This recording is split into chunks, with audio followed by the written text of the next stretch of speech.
नमस्कार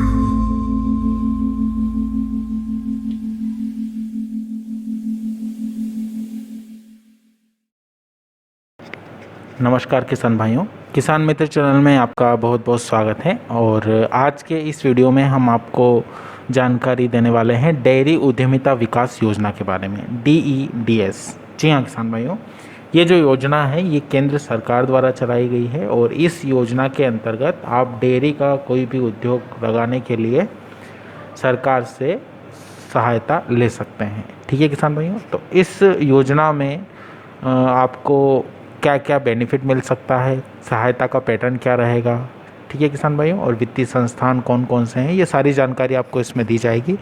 तो आप अगर नए किसान भाई हैं या नए युवा हैं जो पहली बार हमारा वीडियो देख रहे हैं तो चैनल को सब्सक्राइब कीजिए और पास लगे घंटी के निशान को दबा लीजिए ताकि आपको अगला वीडियो जैसे ही आए तुरंत आपको नोटिफिकेशन मिल जाए।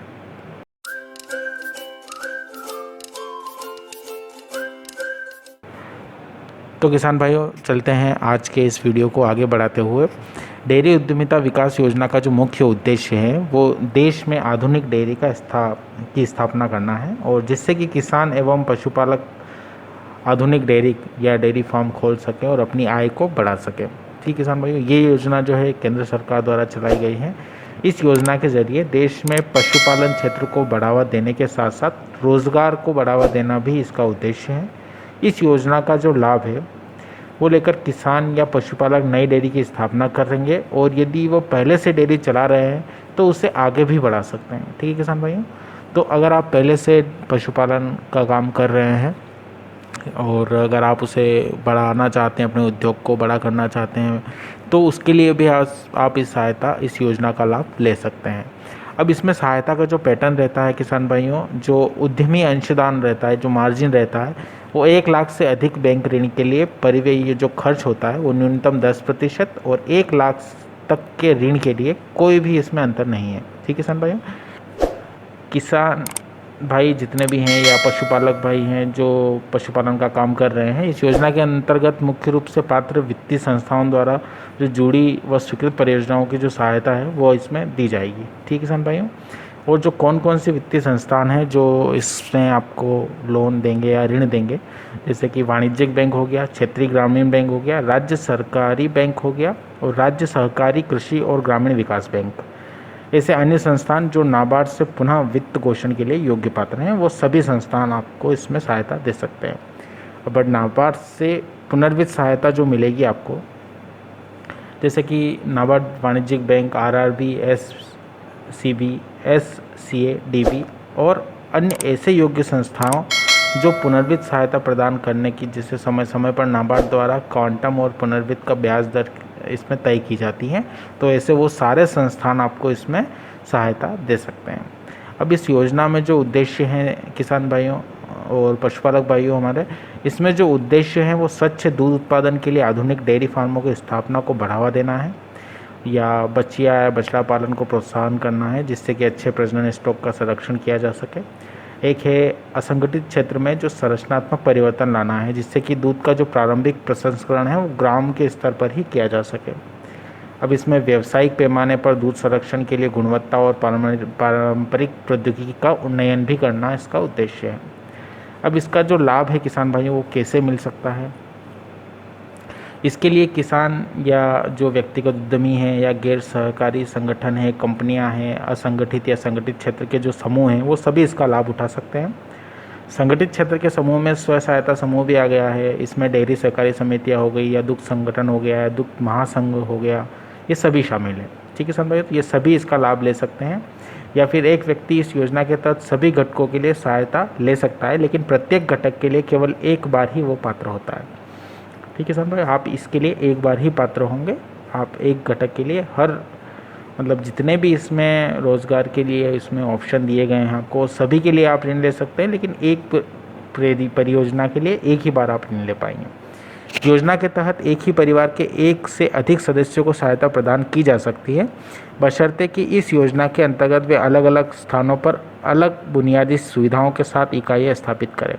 इस तरह की 2 परियोजनाओं की चराह दीवारी के बीच की दूरी कम से कम 500 मीटर होनी चाहिए। ठीक है किसान भाई, मतलब ये है कि अगर आपके परिवार में 4 सदस्य हैं और अगर आप चारों के नाम पर आप इस परियोजना का ऋण लेना चाहते हो तो बिल्कुल ले सकते हैं। कंडीशन ये रहती है कि आपको जो डेयरी फार्म आप लगाएंगे वो 500 मीटर की दूरी पर अलग अलग स्थानों पर होना चाहिए। ठीक है किसान भाइयों। अब इसमें सब्सिडी का विवरण आपको दे देते हैं कि सब्सिडी कितना और कैसे मिलेगा। इसमें क्या होता है किसान भाइयों कि जो इन्होंने क्राइटेरिया डिसाइड कर रखा है कि जैसे कि मान लीजिए संकर गाय या देसी गाय, नस्ल दुधारू गाय जैसे साहिवाल, लाल सिंधी, गिर, राठी आदि के साथ लघु डेयरी इकाइयों की स्थापना आप कर सकते हैं। एक ये ऑप्शन है। इसमें इकाई की जो लागत रहेगी वो 10 पशु इकाई के लिए 7 लाख रुपए और निम्नतम इकाई जो रहेगी वो 2 पशुओं की रहेगी और इसमें अधिकतम 10 पशु ही रहेगा। तो आप ये न्यूनतम 2 और अधिकतम 10 पशु, इसकी लागत 7 लाख रुपए इन्होंने बताई है। अब इसमें क्या होगा किसान भाइयों कि इसमें सहायता कैसे मिलेगी। तो प्रत्येक पशु की अधिकतम सीमा 17,500 रुपये, अनुसूचित और अनुसूचित जनजाति के लिए यही राशि 23,300 रुपये रहेगी। या जो भी वास्तविक इनकी जो भी कम है वो सब्सिडी के अधिकतम 10 पशुओं को आनुपातिक आधार पर ये सीमित करेंगे। मतलब ये है किसान भाइयों कि इसमें सहायता का पैटर्न जो रहेगा वो अनुसूचित जाति और अनुसूचित जनजाति के लिए 23,300 प्रति पशु रहेगा और बाकी सामान्य या पिछड़ा वर्ग वालों के लिए 17,500 रुपये। ठीक है किसान भाइयों।